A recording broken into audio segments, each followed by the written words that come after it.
Hi, everybody. Welcome back on into Bufnagle, the podcast. I'm Zach. I'm joined this week, as always, by Rafe. Rafe, how are you doing? Zach, I am wonderful. It's a great Sunday evening. I just got back driving from Indianapolis down to Nashville, and the roads were clear and the sun was shining, and there was football on the radio, which made the 5 hours go by in a heartbeat. So it was a great drive. All right, good to hear. We got a pretty big show today. We get a lot of reader questions, and today's show is kind of based off of one of those reader questions. So if you ever have a question you want us to answer, we'll try to get to it at the end of the show. If we deem in a production or a pre-production meeting that question is worth a bigger chunk of time and a bigger chunk for us to dedicate to, we might do something like this and be able to, kind of talk about that question more in depth. As always, you can find us on Twitter, bufnagle, or you can email myself at legal@bufnagle.com or us holistically at bufnagle@bufnagle.com. So Rafe, this question was mainly directed at you. A couple weeks ago, we were kind of talking about sports, what it means to be a lifelong sports fan. You grew up watching and playing sports. You didn't grow up. You watched your kids grow up while coaching them in a bunch of youth sports. So kind of this question was mainly directed at you about the idea of what it means to be a sports fan, or what makes sports important in life. That's exactly. Take it away. I was chatting with one of our listeners who is was most notably not a sports fan, which is for those of us who sports is. I don't want to say it's a big part of my life, but I realized when the lockdowns came down with this virus thing that I missed having those things in my life.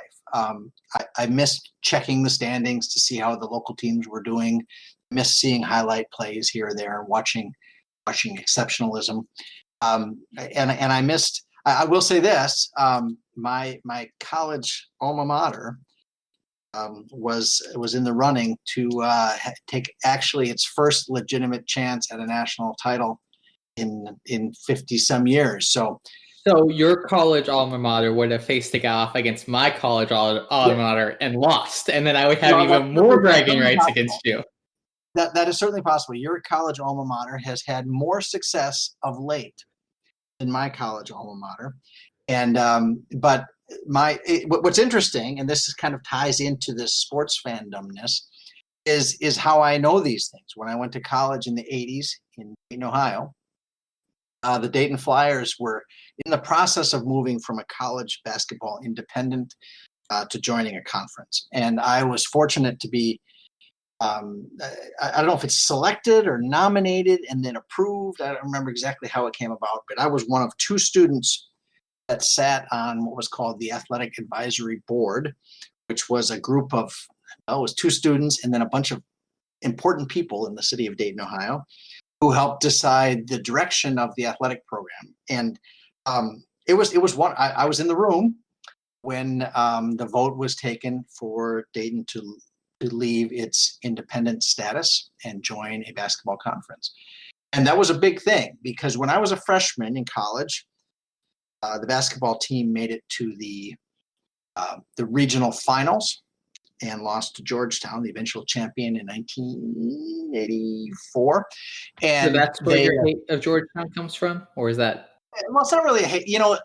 As we get older, hatred of athletic opponents tends to wane, and it's just one of these.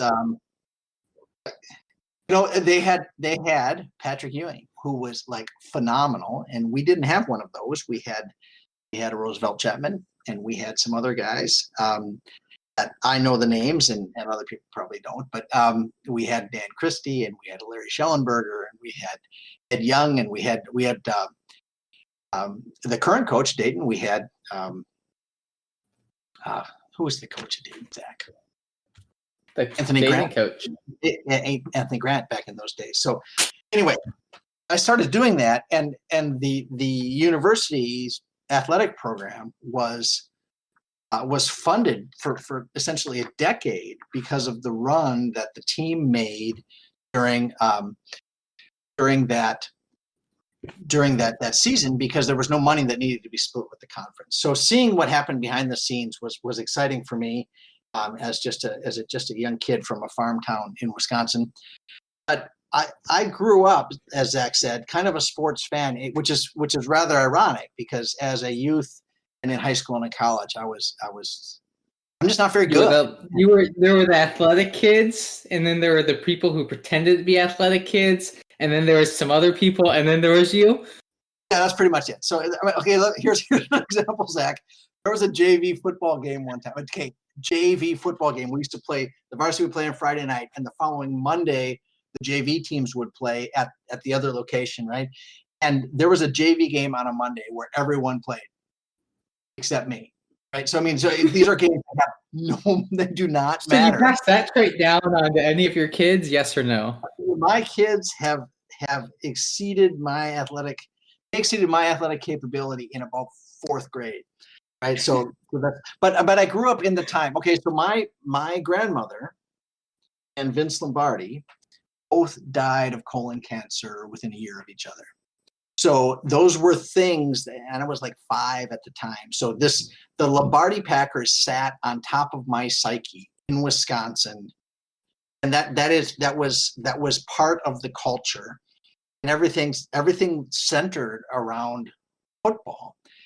My father was team physician for the local high school, so we went to a lot of games. And as a small boy, I hung out with him on the sidelines of the high school football field, and lived in awe of these 17 and 18-year-old heroes of the gridiron lore in Hartford, Wisconsin.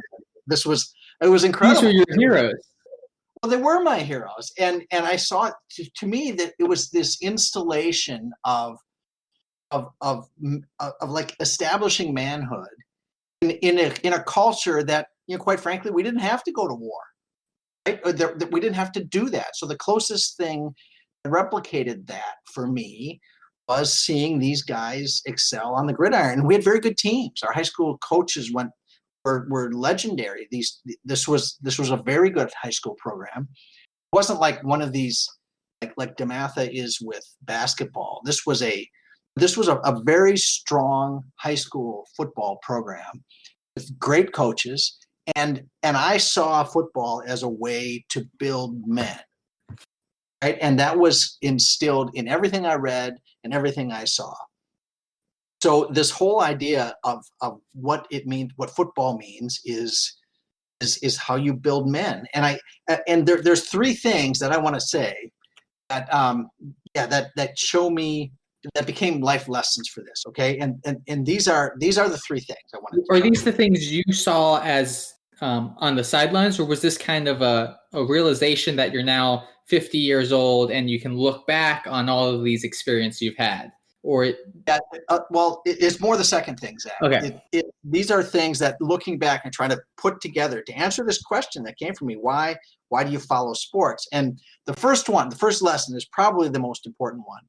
And that lesson is, sports teaches you that no matter how high you get, you can always fall down. And no matter how low it gets, you can always get back up. Right? And that is a really important lesson for me going through graduate school. It was an important lesson to teach my children, right, as they were going through school and experiencing triumphs and failures. And that was the thing that I guess I learned that early on, but I really saw it when my kids were playing high school sports. You kind of mentioned this failures and successes in school as your middle child, who's the self-proclaimed king of failure. For me, that lesson of where you can fall and rise back up to it for me, sports was a very safe environment for me to experience those life lesson things, those abilities to what hard work gets you or what hard work doesn't get you, how you kind of fit into an environment. There's those team dynamics that come up. I know you can talk about this as well, but these ideas of where does failure fit into society as a whole? Because if you look at society as a whole, we don't ever really talk about failures or what you learn from them. And personally, I struggled a lot, playing sports or in school or whatever it may have been. You didn't struggle like I did, dude. You had a lot more success than I did. But you're right. You did have some failures and some tripping and falling. Like, you can look at like my early rugby career in high school, what it was, and then what I turned it into, or even after my shoulder injury, where I was at as a player or not at as a player, to be more specific, and kind of where I've taken that to be where I'm at today. So, yes. Well, I wanted to mention, because I know I'll get this feedback from some folks, is that sports isn't the only place you can learn some of these things. Right? I agree. You learned one of those lessons playing the trumpet. Yep.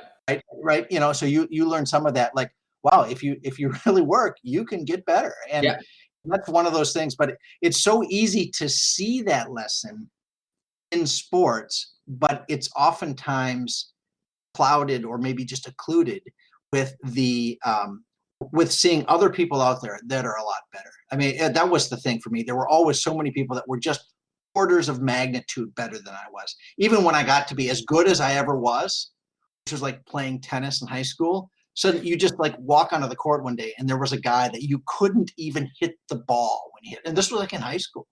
They're just so much better than you are. And so one thing that I love to see excellence, no matter what it is. It's either writing computer code or watching a great actor or listening to some sort of performer or on the athletic field. It's how good, incredibly good these athletes are. Like you have this regular people, okay, and then you have high school athletes who are good, and then there's that little sliver that makes it onto college, and of the college guys, the sliver makes it to the pros, and of those guys, the sliver makes the Hall of Fame. Those guys are really, really good. And it is stunning to me what the difference is in that, how much better they are. And I've seen that in my business career. Sometimes you run into somebody and you're like, holy cow, I thought I was doing all right, and now I'm like, they are off the charts in the other hobbies that we have, Lego building, and in the woodworking that I do. You see, like suddenly you're just in awe of these people, but that doesn't mean you should stop. Right? There's always something for you, and whether you're playing cornhole in the backyard or whether you're shooting hoops with your kids, it's all good, and then it works. That works the whole way. So that's the first one is no matter how high you get, you can always come back down, and no matter how low you get, you can always get back up. You kind of mentioned this with like work and kind of where you fit in, but this thing I talked with a friend about during quarantine a lot, about this idea of knowing your role and your job and kind of what you bring to the table. I think sports do a really good job of providing that opportunity and that providing that opportunity in that situation for you to be like, okay, my job on this team is I do X or I do Y, and then you can kind of use those skills and package them in a different situation. Be like, when you have a job interview, you can be like, hey, look, I've been the guy before on a team because I needed that. And I've also at the same time, when I needed to like have a lesser role or more of a support role, I can do that. And it's these skills that, this type of stuff exists in band as well. But I think in sports, it's almost magnitude because there's this lens and this focus on it that isn't necessarily always there. And I have to say, I'll go back to this over and over and over again, because football is, you love rugby and I love rugby too, but I have this special place for football because it is so unique in its segmentation of the job. Right? I mean, you have guys that are out there that play football, that can play football for 15 years in the NFL and never touch the ball. Never touch the ball. In fact, they may never. Patrick. What was that? My buddy Lucas Patrick. Lucas Patrick. So just for those of you who don't know, one of our co-hosts here played rugby against Lucas Patrick in high school and is credited with two tackles? Two. Mr. I got two. Twice. And he is now an NFL. Is he a center? He is a starting left guard for the Green Bay Packers. Starting left guard. All right. So that's where Lucas Patrick is. So, but Lucas Patrick will play his whole career and he'll likely never do anything other than stopping people from trying to do what they're trying to do. Right? So he's a pulling guard, or he's a blocking guard, or a pass guard, whatever he is, and that's what he'll do. Football has this incredible sense of sacrifice of self for the team. Sacrifice of self for the team. I mean, you look at linemen, they're like, for me, this is this idea that follow me, I will make a place for you to run. That's my job, is to get out there. So I'm big into team love, right? You know that, and love is willing the good of the other. I think that when one player scores, the team scores, and if you have that attitude, that's where team love comes from. And it may be the guy who simply comes in and takes a couple reps at running back while the star gets a breather before halftime. That can be really valuable, and I've seen that and witnessed the value of that in youth sports. So that is, you got to love the team, and if not, then you ought to go play golf or tennis. And those aren't bad, but they don't teach the team concept quite like like those big team sports like football does. So that's the first one that I saw, the lesson that I have. Okay? Do you want to hear the second one? Let's go for it. All right, here's the second one. The second one is that I see, like, somebody asked me one time, because while my kids were in high school and after they were in high school, I filmed the games for the local high school. So I got to stand on top of the press box with a video camera, and I filmed right before when the center put his hand on the ball. I started the camera, and then when the play was blown dead, I stopped the camera. And I did that for every play for 6 or 7 years. Was that? Yeah, it was quite a while. I had it was at least 5. I'm not sure how many years after I graduated you did it for. I know I went at least a year, maybe 2 after you did. And I saw a lot of plays. And I loved being on top of the press box for these Friday night games. The band's doing the outdoor marching band kind of stuff. The teams are there lining up, and the cheerleaders bouncing all around. The parents come in, and then it starts, right? The teams march out to the line. They do the Star Spangled Banner. The officials talk to the captains, and they lay it out. And it teaches for me, it teaches America. All right. And I'm kind of a patriotic guy, and this is where it comes from me. Right. You go out and you salute the flag, because what you're doing is you're recognizing there's something out there that, even though you guys are opponents, something out there that binds you together. Right? Your opponent's on the field tonight, but you know what? There's a bigger thing, that you're on the same team. That's the first thing. The second thing is this recognition of the rule of law. You come to the center and you say, you know what? The guys in the stripes, they are in charge. Right? They make the call. That's rule of law. That's what you do. And then the guys in the stripes do have, they are the rule of law, but I have watched enough professional sports in my day. So I'm specifically calling out soccer players at this. Anytime there was a bad call, this is actually why I hate soccer. You can talk all the other things you dislike about soccer, but in soccer, if the ref makes a bad call, you have 3 to 4 players on any given team running at that man and yelling at him. In rugby, if that would happen, 1, all 4 of those guys get a red card. 1. 2, that wouldn't happen because you're going up to the ref. I have done this many times as a captain, and you're having a conversation like we're having a conversation now. And at the end of the day, regardless of what the ref's call is, you say, yes, sir, and then you walk away. See, and that's a cultural thing, right? And that's why I have to say I'm not a soccer fan either. And this I'm sorry if we just lost half our audience. All 3 of them. Which half, the left or the right? Yeah. So, but I don't. I'm not a soccer fan, and for a number of reasons, and that is one of them. Is that culture? I heard it's one of my heard a quote that one guy said that if the soccer World Cup were being played in his front yard, he would draw the curtains and call the police. So I kind of feel the same way about soccer, and it's not that I don't have a disdain for soccer players or from the countries they come from. I just think the game is beneath the athletes. To me, it looks like the kind of game that a bunch of 4th graders would think of. I'm surprised there's not a rule that you have to yell spud or something like that when you throw the ball in. The thing about soccer, we're really going off the tangent here today, is soccer has created at least 4 different games that are more adored than soccer is itself. The problem is people don't know those games exist. Rugby was invented because in the 1800s they got bored of playing soccer, so they decided to pick up the ball and run with it. Rugby led us to American football. We got Aussie rules football in Australia, which is fantastic. If you've never watched it, Google it, YouTube it. Don't actually try to understand what's going on until after you've seen it played a little bit, and then try to figure out what's going on. It makes it significantly more fun. And then also there's another one that spawned. Well, basketball actually came from soccer, right? Yep. Naismith was trying to come up with a thing to do during the winter, and he was like, "Here, try to kick the ball into the basket." And I'm like, well, that doesn't work, right? And then the idea of dribbling comes from these guys standing, like you couldn't move if you had the ball. So one guy was like, "Look, I'm not holding the ball. I'm dribbling." Right? So that's where dribbling comes from. So soccer has spawned these other sports that are infinitely better than them because they're more interesting, right? Now, I know the world loves soccer, and you know what? If you want to watch soccer, you watch soccer. More power to you.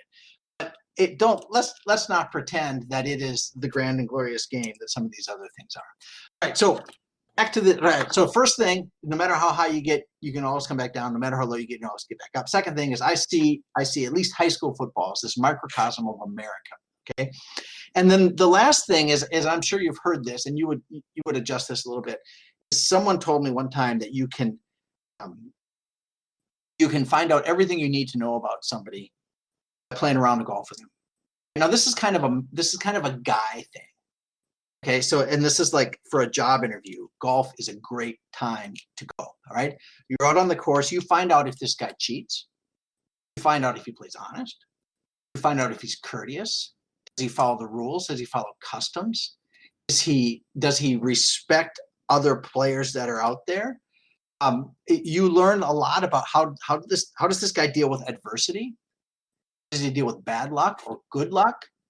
How does he deal with people who are maybe better than he is or worse than he is? So you learn a lot about that. And I'm sure you could do a similar thing with playing tennis with somebody or playing on a team with somebody. Zach, you've played on teams with people that you know. I've seen as a captain on multiple different teams, when you have a new player who messes up and then it's you, the ref, and the new player, and you're having that conversation of like, hey, Joe, this is what you did wrong. And Joe's just like, I don't know these words you're saying. Or if he gets angry, or if he's just like, oh, we have to do this. Or if you're playing a team that makes an illegal amount of substitutions, like you learn about these little nuances in people that, you get to figure them out a little bit more. I know in college, my freshman year, one of my best friends, Daniel Blado, he had no idea what he was doing. And like, I worked with him for 4 years. By the time we were seniors, if anyone had a question about how the game went, it was us. We knew the rule book inside and out, and we wanted to work and help people. And like, that's the type of environment I think you get in a team sport that you might not necessarily get in golf. But in golf, you do get to learn those things about, how is this person going to play? What are they going to do? How are they going to, clean up when there's a mess? And a lot of those things exist in sports. I think the great thing about individual sports like tennis, golf, I'm going to say baseball to a degree, but that's an unrelated point that we don't need to get to today, about how they deal with when they're the ones that put them in their own situation. So I think it's, like, hey, I hit the ball over there. I have to deal with this consequence now. How do I step up to the plate and do it? That's a life thing. That's a job thing. That's going to go with people wherever they end up. And I think it's a skill. It's been like sports. Just to final. I know we're getting short on time. We got about 3 minutes. Is that right? I think so. There's just if you want to read a great sports book, David Moranis, I think is how you pronounce it. He wrote a book called When Pride Still Mattered. It's a biography of Vince Lombardi. And Vince Lombardi is important to me, as I mentioned, because of why it is. But it's a great American story. The Vince Lombardi story is a great American story. How he came up out of New York, he went to Fordham. He suffered through a lot of indignation. He was as being a very dark Italian in the 40s and 50s. He had his share of prejudice, and he overcame that. And so When Pride Still Matters is a great book, and it's a discussion of a great man who also had his flaws. But, and it's if you grew up anywhere near Wisconsin, anytime between 1959 and 1970, it's relevant to you. All right. I think that's a good way to end today's question. We do thank our readers for coming in with good questions like that get us thinking, brainstorming, more than just a 2-minute response. We were very excited to do this today. So thank you for sending those questions. Like I mentioned earlier, if you have any questions, send them out to us. We'll be happy to respond. We'll try to get to all of them. If it's a good enough question, maybe we'll do a whole little segment on it. But Rafe, you mentioned a book. The audience, if you do not know this, I barely know how to read. I just learned how to read about 3 years ago. I'm everyone's favorite illiterate lawyer. That said, I've started reading a couple books. I have a good suggestion one based on kind of today's political climate, the world today, and kind of understanding how technology is influencing the world that we live in. It's called 21 Lessons for the 21st Century. It's a kind of a good look at all this overview. I know that one. Yuval Noah Harari. All right. Yeah. Yep. It's chapters are pretty short. It's a fun read. It's a good time there. And you are reading these days. Yes, I am about a third of the way through it. Okay. Yeah. So. And you consider yourself now capable of reading? Depends on the day. Depends on the day. Right. So yeah, Zach is our favorite illiterate lawyer. Yeah, but right. As always, thank you all for tuning on in. Send us those questions. We'd love to hear them. We'd love to get to them, talk them. Until next time, Rafe. Have a bufnagle night. Thanks, guys. Sounds good.